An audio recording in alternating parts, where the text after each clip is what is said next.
We have some wild breaking news to report, and today is a new low for not only the Trump administration, but for America. Former CNN journalist and friend of the show, Don Lemon, was just arrested by the Trump administration for legal actions that he took as a journalist. We've been saying for a while that independent journalism was the one variable the administration did not consider because they've been attacking law firms, they've been attacking colleges, they've been attacking mainstream media, they attack individuals, but we have been out here polling, it looks like 200 million views over the past month we pulled on this channel alone, on the Adam Mockler feed. So we are really pushing the truth. And now the administration is scared. They are scared of what we are building, and they are trying to strip away our constitutional rights to report on the ground. Don Lemon seems to be their first victim to test and see how the public reacts, and we need to react. A very quick moment of respect for Don Lemon for the work he does, a moment of respect for how much he's put on the line over the past few decades, and now let's break down what happened because this is some absolute un-American, unconstitutional, authoritarian BS. Journalists have the right to report, to record, and as I'll show you in just one moment, what Don Lemon was doing in this church was not harmful whatsoever. He was literally interviewing the people who work there to see what they were thinking about what was going on. This is constitutionally protected. It is legal for a journalist to be observing, filming, interviewing, reporting, or documenting under the Constitution, even if the crowd begins to get unruly. Now, where it crosses over into a crime is if you go from observing and recording to then participating and coordinating in the criminal part. Don Lemon never did this. He was just a journalist on site, as I'll prove to you in just one moment. As the news reports, journalist Don Lemon was arrested overnight. His attorney and multiple sources told CBS on Friday. Now listen to this.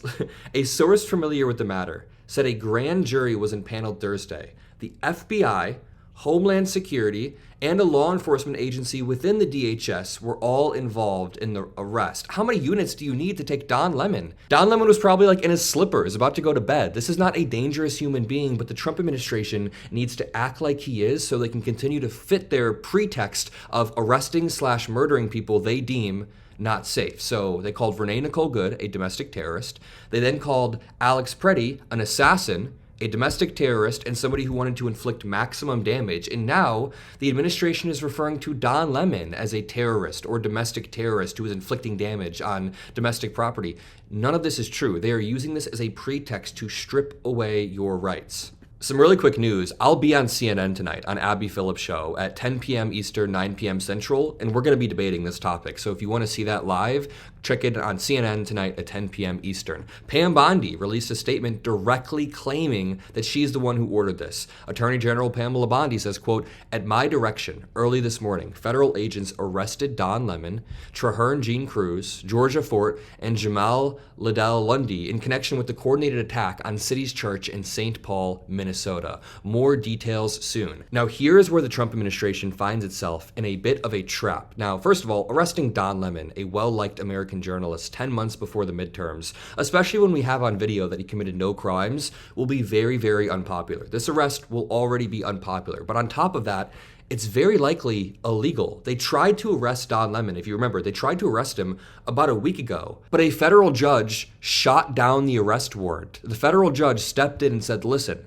if you want to arrest these 5 people, that is okay. These 5 people were trespassing and were obstructing and were very clearly breaking property, damaging property. But if you want to arrest these 3 people, Don Lemon and his producer and his team, we are not going to let you do that. So the judge allowed only some of the warrants to go through, meaning Don Lemon was still a free man. But the DOJ, we're now alerting, freaked out behind the scenes and was contesting this, was pushing back, was trying to get this magistrate judge to change what he said, even though that's not how it works. Generally, if you want a warrant to go through, you just have to resubmit a stronger case, not bully the federal judge. So they have been bullying the federal judge into letting them arrest Don Lemon, and now they decided to just make the move. Statement from attorney for Don Lemon, Abe Lowell. This is from Don Lemon's attorney. Quote, "Don Lemon was taken into custody by federal agents last night in Los Angeles where he was covering the Grammy Awards. Don has been a journalist for 30 years and his constitutionally protected work in Minneapolis was no different than what he has always done.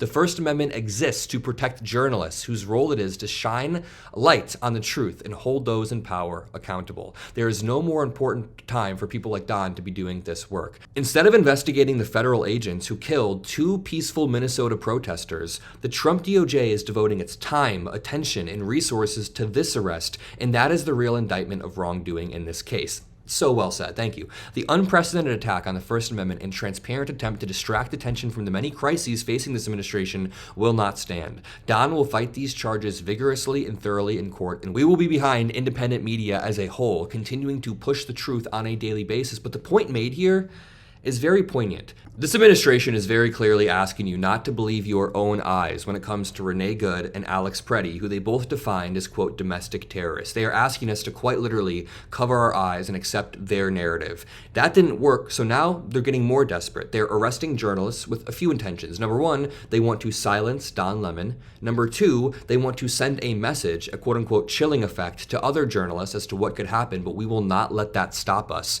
Make sure you drop a like and make sure you subscribe if you appreciate the work of independent media. I'll also link Don Lemon's YouTube below if you want to follow him and wait for his response once he gets out. I'm sure he'll have a video response at some point over the next few weeks. But the administration wants to silence Don, create a chilling effect, and they also want to distract the general public away from their botched cover-up of Alex Preddy and Renee Nicole Good's execution and have people focusing on this. But the reality is, what Don Lemon was doing when he was on the ground in this church was not illegal. I've already talked about the constitutional aspect of it, that if you are a journalist, you can cover things, and it doesn't become illegal until you start to participate in the crime. You can observe, you can film, you can interview, you can report, you can document the events as they unfold. It's quite literally journalism 101. Like think about this. If every journalist, let's just take ABC, if every ABC journalist got arrested because they were simply filming something illegal that happened and they were in the proximity, then there's no point in having First Amendment rights. And you can just arrest anybody for being in the proximity whatsoever. But now, perhaps the most ironic part of this all is that when you actually watch Don Lemon's interviews that he did in this church, during this church protest that he was covering,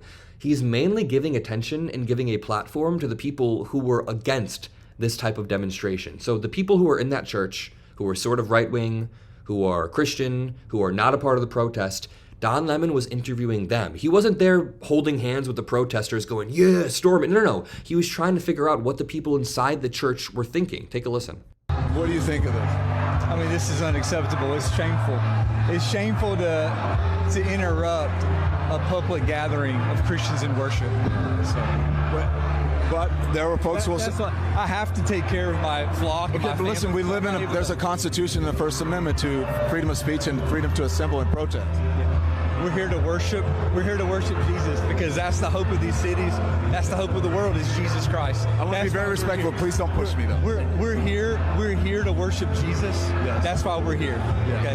That's why we're here. Okay. That's what we're about. Don't you think Jesus would be understanding we're about and love these folks? We're about spreading the love of Jesus. But did you try to talk to them as a Christian? No one is willing to talk. Okay. I have to take care of my. I mean, Don Lemon is willing to. Don Lemon is right there having a good conversation, talking to this guy. So when this guy says no one is willing to talk, he's wrong.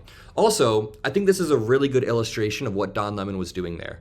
If I played for you a video and Don Lemon was like standing on top of this keyboard with his shirt off, like smashing everything, that would be one thing. That is not what we see. Don Lemon was there in a journalistic capacity, interviewing, filming, talking to people who he disagrees with. I think it would even be different if he were only staying with even if he was filming only the protesters and only interviewing the protesters, that would still fall under the First Amendment, but he wasn't doing that. He was giving a very fair shot and a voice to the people who didn't like the protests that were happening. Here's another video, another example of this. He's talking to not the protesters, but the people in the church. How do you feel about this? I don't necessarily agree with everything that's going on in the Twin Cities right now, but I don't think it's good to fight fire with fire. I think it's good to speak up. I think it's good to protest, but I think it's better to do it in a peaceful way. You don't think this is peaceful? It's trespassing. How would you feel if I went to your house and I started yelling? I think these people would go inside of anybody's house. This is a house of God.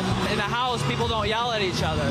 There was a lot of yelling in my house growing up. We still loved each other. It doesn't necessarily mean yelling is the answer, right? No, but I think it's the way you work things out is that you talk to each other, you disagree. I think maybe if the pastor would try to calm things down and say, let's all talk. I think that it's good to talk. I think protesting on the streets is fine, but I think there's a difference between that and then going into someone's property. No illegal action taken whatsoever by Don Lemon, and we know this. We know this for a fact. As MeidasTouch reports, the Trump regime has arrested Don Lemon in its latest crackdown on journalism after he reported from inside a church protest in Minnesota, despite a judge previously rejecting the case against him as unsupported by evidence. Is that not absolutely wild? A judge said, hey, this isn't supported by any evidence, so we can't actually arrest Don Lemon. Like, he was there as a journalist, and yet they still ended up arresting him. I'm going to leave it there. If you appreciate the mission of independent media, drop a like, subscribe. I'll be on CNN tonight. Catch me there. I love you all. Peace out.